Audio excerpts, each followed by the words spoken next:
तो चलिए खबरों में आगे बढ़ेंगे, बात उत्तराखंड की करेंगे और खबरों की शुरुआत होगी बड़बोले पूर्व मुख्यमंत्री के साथ में। जी हां, पूर्व मुख्यमंत्री और पौड़ी सांसद तीरथ सिंह रावत ने भ्रष्टाचार को लेकर के बड़ा बयान एक बार फिर से दिया है। उन्होंने इसके लिए सीधे अधिकारियों और जनप्रतिनिधियों को ही निशाने पर ले लिया। कहा, उत्तर प्रदेश के समय में 20% तक कमीशन लिया जाता था, अलग राज्य बनने के बाद ये शून्य हो जाना चाहिए था, लेकिन यहाँ कमीशन की शुरुआत ही 20% से हुई है। पूर्व मुख्यमंत्री तीरथ सिंह रावत के बयान पर संगठन असहज नजर आ रहा है, होना भी चाहिए। भाजपा प्रदेश प्रवक्ता मधु भट्ट ने पूर्व मुख्यमंत्री के बयान पर प्रतिक्रिया देते हुए कहा, ऐसा नहीं है कि राज्य में भ्रष्टाचार पर प्रदेश सरकार की जीरो टॉलरेंस नीति चल रही है। यही वजह है कि मुख्यमंत्री धामी ने भ्रष्टाचार मुक्ति के लिए हेल्पलाइन नंबर जारी किया है, ताकि कोई भी व्यक्ति भ्रष्टाचार करना चाहे भी तो उसके ऊपर सीधे कार्रवाई हो, सीधे शिकायत दर्ज हो और लोग निजात पा सकें।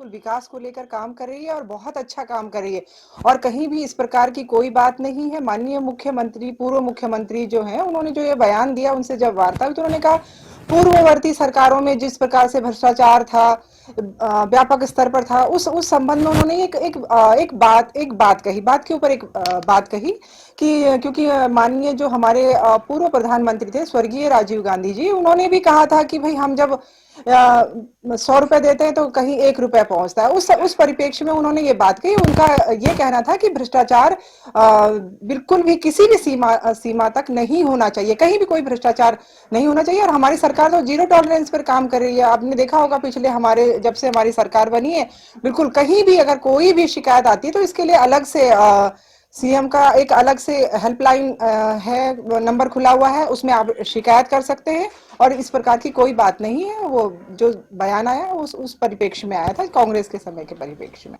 तो प्रवक्ता हैं मधु भट्ट, इतने सारे रणबांकुरों के बीच में पहली महिला नेत्री जिन्होंने बोलने का सामर्थ्य जुटाया है। अभी तक किसी की सांस तक नहीं निकली। हालांकि विपक्ष हो हल्ला जरूर मचा रहा है, लेकिन जरूर सत्ता पक्ष सोच रहा होगा कि तीरथ सिंह रावत को कहीं तालने में बंद कर दें तो ज्यादा अच्छा है। जब भी बोलते हैं, क्लिष्ट बोलते हैं, घिरवा देते हैं। उत्तराखंड के पूर्व मुख्यमंत्री तीरथ सिंह रावत का बयान था सरकारी काम में 20% यानी कि 20% कट वाला। इसके सामने आने के बाद राजनीति गरमाने लगी। कांग्रेस के वरिष्ठ नेता चुप कैसे रहते, गणेश गोंदियाल ने भी कहा। उन्होंने कहा पूर्व मुख्यमंत्री ने अपनी सरकार की पोल खोल दी, लेकिन उनको यह भी बताना चाहिए कि उन्होंने सीएम की कुर्सी संभालने के बाद 20% को कितना कम करने का काम किया है। ये भारतीय जनता पार्टी की सरकार की पोल खुद उनके पूर्व मुख्यमंत्री जी ने खोल दी है, आपके सामने है। और दूसरी बात है कि तीरथ सिंह रावत जी स्वयं मुख्यमंत्री रहे, उन्हें साथ साथ ये भी बताना चाहिए, तीरथ सिंह रावत जी स्वयं रहे मुख्यमंत्री, उन्हें ये भी बताना चाहिए कि जब वो मुख्यमंत्री थे तो उन्होंने उस 20% जो उत्तर प्रदेश से विरासत में मिला है उसको नीचे लाने के लिए क्या क्या कार्रवाई की, उन्हें वो भी बताना चाहिए। तो वह उत्तराखंड के कैबिनेट मंत्री रेखा आर्या ने पूर्व मुख्यमंत्री तीरथ सिंह रावत के बयान पर जवाब दिया।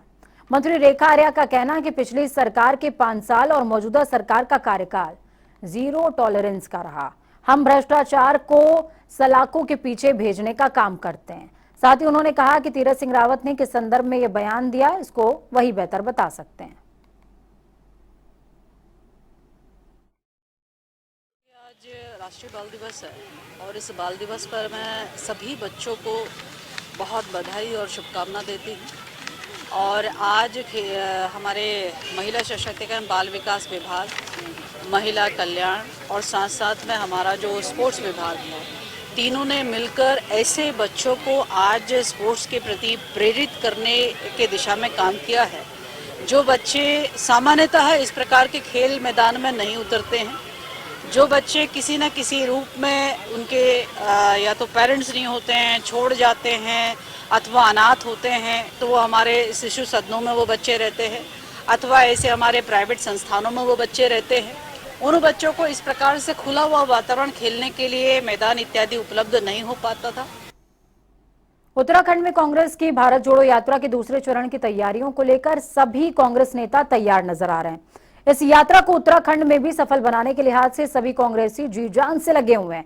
इसी को लेकर पूर्व मुख्यमंत्री हरीश रावत प्रेस वार्ता करते नजर आए, जिसमें उन्होंने बताया कि उत्तराखंड में भारत जोड़ो यात्रा के दूसरे चरण का आगाज उत्तराखंड के आखिरी गांव या यूं कहें जिसको देखते हुए उत्तराखंड कांग्रेस ने तैयारियां पूरी कर ली हैं। हालांकि उत्तराखंड में हो रही इस भारत जोड़ो यात्रा में राहुल गांधी शामिल नहीं हो रहे हैं। इस यात्रा में सिर्फ उत्तराखंड के कांग्रेसी नेता शरीक होंगे। तीरथ सिंह जी ने भी कहा, त्रिवेंद्र सिंह जी ने भी कहा, और मैं उम्मीद करता हूं कि सत्ता इसका संज्ञान लेगी। ये गंभीर बातें हैं और यदि इसका संज्ञान नहीं लेती है तो इससे राज्य का मनोबल टूटेगा, लोगों का मनोबल टूटेगा।